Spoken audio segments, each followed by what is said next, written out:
Right, tiri papapo panyaya yavaWicknell Chivayo. Sezvatakataura isusu nezuro pano pamuzinda wevanhu tichikupai maupdates.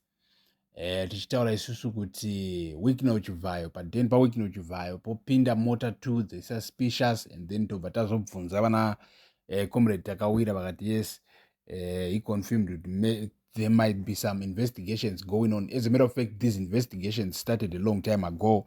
They connect back to the Chiwenga dossier. So, zviri kunzi two black vehicles, two black SUVs, and a lorry zvakapinda in one of Wicknell Chivayo's houses, not the main one, kune mhuri yake, but in one of the houses that is said to belong to him, Borodale. Ndobva dzabuda imomomo, zviri kunzi vakabuda nemabox. And in those boxes, tazonzwa new information right now yabva kuna vatakawira vachitiudza ivo kuti pane zvakawanikwa in those boxes, mapepa mamwe more evidence yekuti ikabatanidzwa kana vakubatanidza madots, evidence iyoyoyo iri kudzoka ichitaura pamusoro pedeal remasola. Right. murezimbabwe ndoda kunyatso kuti munzwisise nyaya yedhiri remasola, bcause chero nesuwo patanzwa this story ka ndatoshamisika zvisingambobviri, bcause zvinhu zvacho ndopaunotanga kuona kuti mari iri munyika yedu yezimbabwe ka imari inohlisa. Zvinhu zvokuti kwanzi vanhu, bcause muri zimbabwe muna kana usingazivi ka, kana the only defense ine government yeZANU-PF yezimbabwe right now ndeyekuti people actually don't know the numbers. Vanhu havazivi kuti nyika yavo ine mari yakawanda sei. Vakomana vanonge vachichema vachidemba kuti kwanzi hey, nyika ina mari, but mofanira kunzwisisa kuti nyika ine mari inohlisa. Right, regai tipinde munyaya yamo. Make sure kuti wateerera waona this video kusvika ichinopera, bcause apa tichabudisa information iri very exclusive. Right. So, first tutaura masola ekugwanda. Pane mapepa ari kunzi arikavhwa, ari kutaridza madeals ekugwanda. And then kune rimwe dhiri riri kunzi harina kuzobudirira. I think inyaya yekuti mese vazhinji venyu makainzwa ichitaurwa naSuperman Ndwanzira. Superman Ndwanzira achitaura about a deal riri kunorthern Zimbabwe raifangwa kuitika kuna Namutoko, rangwa a solar project yaifanira kuita ikoko. And then that solar project iri kunzi yaiva nedhiri $150 million. Ndosaka tichida kuti kachikutadzai kuti mari ka vakomana kana vachipa vanhu mota vachipa vanhu chika, it's nothing kwavari. Dhiri $150 million. Right, ndoda kuti timbokudzikirai nenyaya yekuti munzwisise kuti Wicknell chii chiri kuitika right now. So mukomana wakapiwa mari, wakapiwa deposit in millions and millions, but dhiri roro never materialized. Ukaenda kwamutoko hakuna kana chinhu, hakuna kana solar plant iriko. Mukomana manje reasoning yake ndichivhayo, reasoning yake achitaura nyaya iyi ndeyekuti actually government inotomuowa more money, inofanira kutomubhadhara more money, because panoitwa mabig deals akaita seaya,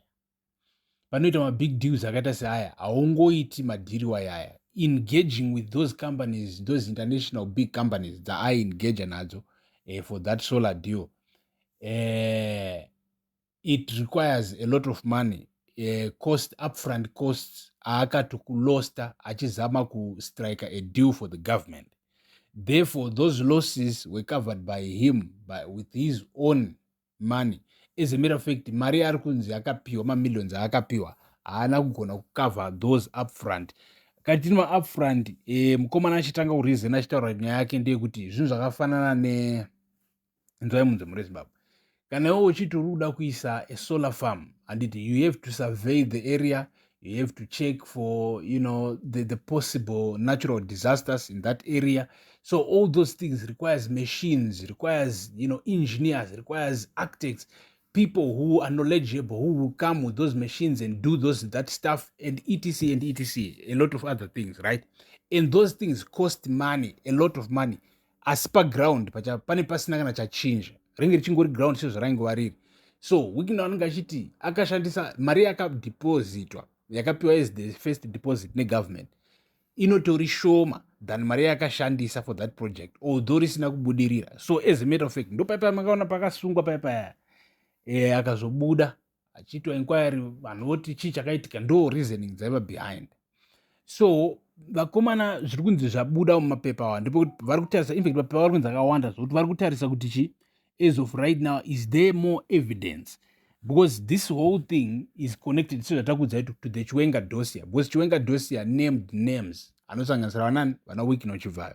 And how did Mnangagwa respond to the Chiwenga dossier? He put together a commission, an investigation commission that will investigate into it. The businessmen associated with Mnangagwa are involved in big corruption. So that commission is led by who? Opam Chinguru, Inana Obet Mbof.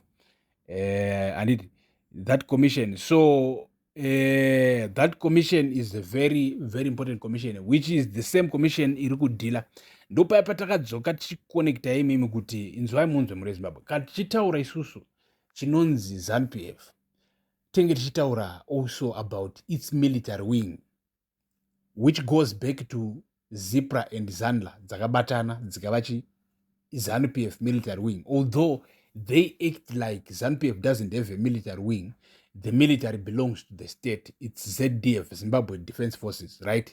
But in reality, ZANU-PF uses ZDF as if it's what?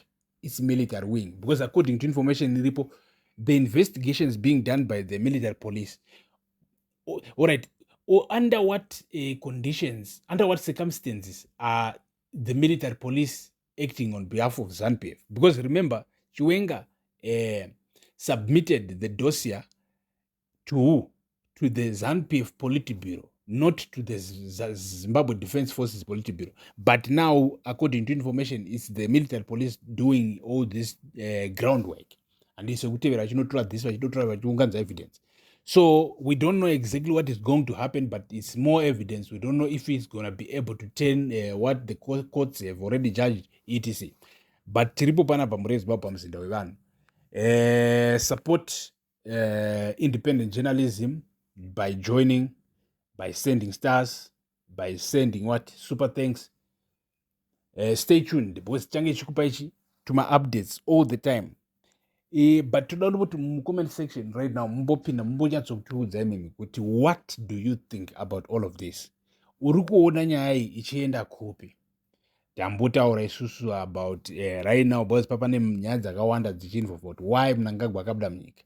Pari kunzi pane urwere, pari kunzi pane goridhe riri kubuda, nezvimwe zvakawanda-wanda. Opam Chinguru ari kunzi wakadliswa poison, etc. So muri kuona kuti surely Zimbabwean politics is drama, but even an Oscar-winning movie. So stay tuned. Peace.